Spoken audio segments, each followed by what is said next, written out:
ഈ ബൈബിൾ സ്റ്റഡിയുടെ 4-ാം ഭാഗം ഇവിടെ ആരംഭിക്കുന്നു. അപ്പോൾ ജനങ്ങൾ എന്താണ് തന്നെ കുറിച്ച് പറയുന്നത് എന്ന് ഓരോ വ്യക്തിയും മനസ്സിലാക്കേണ്ടതാണ്. അത് ജനങ്ങളോടെല്ലാം പോയി ചോദിക്കാൻ പറ്റില്ല. ഒരുപക്ഷെ ചോദിച്ചാൽ തന്നെ അവർ യഥാർത്ഥത്തിൽ ഒരു മറുപടി പറയുകയുമില്ല. അതുകൊണ്ട് എന്താണ് നാം ചെയ്യേണ്ടത്? ഏറ്റവും അടുത്ത സ്നേഹിതരോട്, സത്യം തുറന്നു പറയുന്ന സ്നേഹിതരോട് നാം ചോദിക്കണം, എന്താണ് ജനങ്ങൾ എന്നെ കുറിച്ച് പറയുന്നത്? അങ്ങനെ ജനങ്ങൾ പറയുന്നത് എന്താണെന്ന് മനസ്സിലാക്കിയിട്ട് നാം ജീവിതത്തെ ക്രമീകരിക്കണം. യേശു നമുക്കിവിടെ ഒരു മാതൃക തന്നിട്ട് പോവുകയാണ്. യേശു തന്റെ ശിഷ്യന്മാരോട്, തന്റെ ഏറ്റവും അടുത്ത സുഹൃത്തുക്കളോട് ചോദിക്കുകയാണ്, ജനങ്ങൾ എന്നെ കുറിച്ച് എന്തു പറയുന്നു? അവർക്ക് പലതരം അഭിപ്രായങ്ങളുണ്ട്. യിരെമ്യാവാണ്, ഏലിയാവാണ്, യോഹന്നാനാണ്, പ്രവാചകന്മാരിൽ ഒരുത്തരാണ്. അങ്ങനെ പല വിധത്തിൽ ഓരോരുത്തരുടെ കാഴ്ചപ്പാടുകളൊക്കെയും പറയുകയുണ്ടായി. ഉടനെ യേശു ചോദിക്കുന്നു, നിങ്ങൾക്ക് എന്നെ കുറിച്ച് എന്താണ് പറയാനുള്ളത്? ഇതും നമുക്കൊരു മാതൃക തന്നെയാണ്. നമ്മുടെ ഏറ്റവും അടുത്ത സുഹൃത്തുക്കളോട് ചോദിക്കാം, നിങ്ങൾക്ക് എന്നെ കുറിച്ച് എന്ത് പറയാനുണ്ട്? എന്റെ ജീവിതത്തിലെ തെറ്റുകളേത്, കുറ്റങ്ങളേത്? ഒരു നല്ല ദൈവദാസനായിരിക്കുവാൻ ഞാൻ എന്തൊക്കെ ക്രമീകരണങ്ങൾ വരുത്തേണ്ടതാണ്? യേശുവിനെ അത്തരം ഒരു ചോദ്യം ചോദിക്കേണ്ട ആവശ്യമില്ലായിരുന്നു. കാരണം യേശുവിന്റെ ജീവിതത്തിൽ അതുപോലുള്ള തിന്മകളൊന്നും തന്നെ ഇല്ലായിരുന്നു. എന്നാൽ നമ്മുടെയൊക്കെ ജീവിതത്തിൽ പലതരത്തിലുള്ള തിന്മകൾ ഉണ്ടാകാം. അതുകൊണ്ട് നാം ക്രമീകരിക്കേണ്ട വിഷയങ്ങൾ ഏതൊക്കെ എന്ന് നമ്മുടെ സുഹൃത്തുക്കളോട് ചോദിച്ച് മനസ്സിലാക്കേണ്ടത് തികച്ചും ആവശ്യം തന്നെയാണ്. ജനങ്ങൾ തന്നെ കുറിച്ച് എന്തു പറഞ്ഞാലും തന്റെ ശിഷ്യന്മാർ എന്തു പറയുന്നു എന്നറിയാനാണ് യേശുവിന് ആഗ്രഹം. അതുകൊണ്ട് യേശു ചോദിച്ചു, നിങ്ങൾ എന്നെ കുറിച്ച് എന്തു പറയുന്നു? ഈ ചോദ്യം കേട്ടയുടനെ ഓരോ ശിഷ്യനും എന്താണ് മറുപടി പറയേണ്ടത് എന്ന് ആലോചിക്കുവാൻ തുടങ്ങി.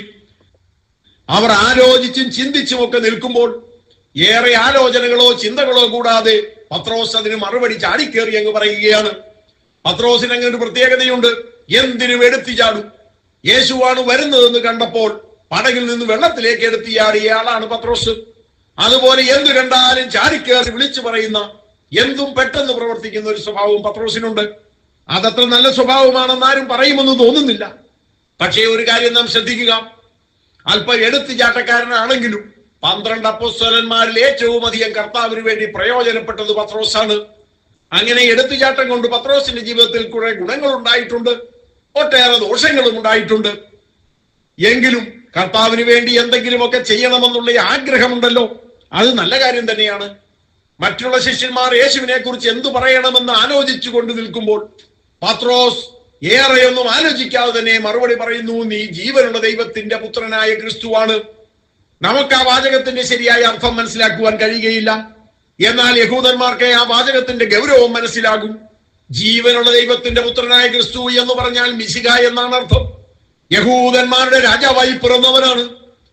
യഹൂദന്മാരുടെ പ്രത്യാശയുടെ കേന്ദ്രമാണ്. യഹൂദന്മാർക്ക് വിടുതൽ കൊടുക്കുവാൻ വന്നവനാണ്. 2-ാം സങ്കീർത്തനത്തിൽ പറയുന്നു, നീ എന്റെ പുത്രൻ, ഞാൻ നിന്നെ ജനിപ്പിച്ചിരിക്കുന്നു, ഞാൻ നിനക്ക് ജാതികളെ അവകാശമായി തരും, നീ ഇരുമ്പുകോൽ കൊണ്ട് അവരെ മേയിക്കുമെന്ന് പറയുന്നു. യേശുവിന്റെ ജനനത്തെ കുറിച്ച് മനസ്സിലാക്കി വന്നതായി വിദ്വാൻമാർ ചോദിക്കുന്നു, യഹൂദന്മാരുടെ രാജാവായി പിറന്നവൻ എവിടെ? ഏകദേശം അതേ അർത്ഥത്തിലുള്ള ഒരു വാചകമാണ് പത്രോസ് ഇവിടെ പറയുന്നത്. നീ ജീവനുള്ള ദൈവത്തിന്റെ പുത്രനായ ക്രിസ്തു, അതായത് നീ മിശിഹായാണ് എന്ന് ഞാൻ മനസ്സിലാക്കുന്നു. അതുവരെയും ആരും യേശുവിനെ കുറിച്ച് അവൻ മിശിഹായാണെന്ന് പറഞ്ഞിട്ടില്ല. യേശു യോഹന്നാനാണ്, യോഹന്നാൻ ഉയർത്തെഴുന്നേറ്റതാണ് എന്ന് പറയുവാൻ ആളുണ്ടായിരുന്നു. മിശിഹ വരുന്നതിന് മുൻപ് ദൈവം അയക്കുന്ന ഏലിയാവാണ് എന്ന് പറയുവാൻ ആളുണ്ടായിരുന്നു.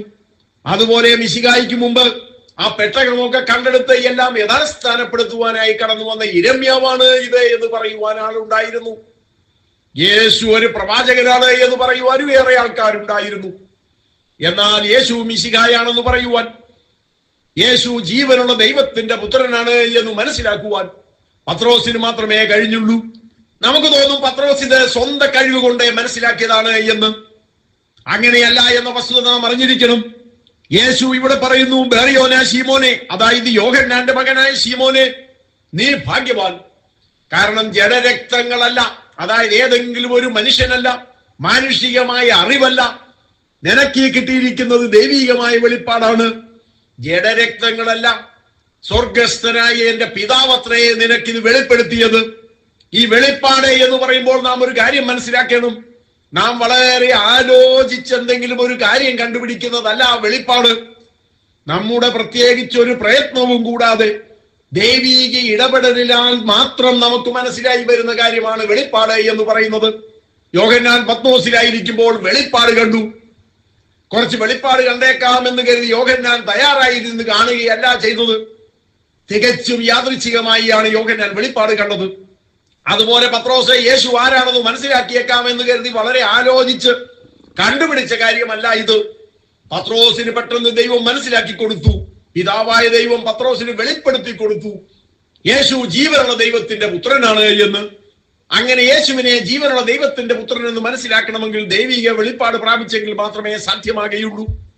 യേശുവിനെ യിരെമ്യാവെന്ന് മനസ്സിലാക്കുവാൻ, അല്ലെങ്കിൽ യേശുവിനെ ഏലിയാവെന്നോ യോഹന്നാൻ സ്നാപകനെന്നോ വെറും ഒരു പ്രവാചകനെന്നോ മനസ്സിലാക്കുവാൻ യാതൊരുവിധ വെളിപ്പാടും ആവശ്യമില്ല. എന്നാൽ യേശുവിനെ ജീവനുള്ള ദൈവത്തിന്റെ പുത്രൻ എന്ന് തിരിച്ചറിയുവാൻ അതിന് വെളിപ്പാട് തന്നെ വേണം. ഞാൻ ഈ ലോകത്തേക്ക് ഇറങ്ങി ഒന്ന് ചോദിച്ചു നോക്കുക, യേശുവിനെ കുറിച്ച് നിങ്ങൾക്ക് എന്താണ് പറയാനുള്ളത്? ജനങ്ങൾ പറയും യേശു ഒരു അവതാര പുരുഷനാണ്. കമ്മ്യൂണിസ്റ്റുകാർ പറയും യേശു ആദ്യത്തെ കമ്മ്യൂണിസ്റ്റ് ആണ്, അല്ലെങ്കിൽ സോഷ്യലിസ്റ്റ് ആണ്. വിപ്ലവകാരികൾ പറയും യേശു ഒരു വിപ്ലവകാരിയായിരുന്നു. ഗുരുക്കന്മാരെ ബഹുമാനിക്കുന്നവർ പറയും യേശു ഒരു ഗുരുവായിരുന്നു. സാധാരണക്കാരായ ആൾക്കാർ പറയും യേശു ഒരു മഹാനായിരുന്നു. അങ്ങനെ യേശുവിനെ കുറിച്ച് ഇതൊക്കെ പറയുവാൻ വിശേഷിച്ചൊരു വെളിപ്പാടിന്റെ ആവശ്യമില്ല, സാമാന്യ ബുദ്ധി മാത്രം മതിയാകും. എന്നാൽ യേശുവിനെ ജീവനുള്ള ദൈവത്തിന്റെ പുത്രൻ എന്ന് മനസ്സിലാക്കുവാൻ അതിന് വെളിപ്പാട് പ്രാപിച്ചേ മതിയാകൂ. ജീവനുള്ള ദൈവത്തിന്റെ പുത്രനായ ക്രിസ്തു എന്നാണ് യേശുവിനെ കുറിച്ച് പത്രോസിന് ദൈവം വെളിപ്പെടുത്തി കൊടുത്തത്. അതുകൊണ്ട് പത്രോസ് ഭാഗ്യവാനാണ് എന്ന് യേശു പറയുന്നു. കെട്ടുകഥകളിലും അപ്പോക്രീഫ കഥകളിലും ഒക്കെ വിശ്വസിച്ച് യേശുവിനെ യിരെമ്യാവാണെന്ന് പറഞ്ഞതുകൊണ്ട് രക്ഷ പ്രാപിക്കുവാൻ കഴിയുകയില്ല. ഈ ബൈബിൾ സ്റ്റഡിയുടെ 4-ാം ഭാഗം ഇവിടെ അവസാനിക്കുന്നു.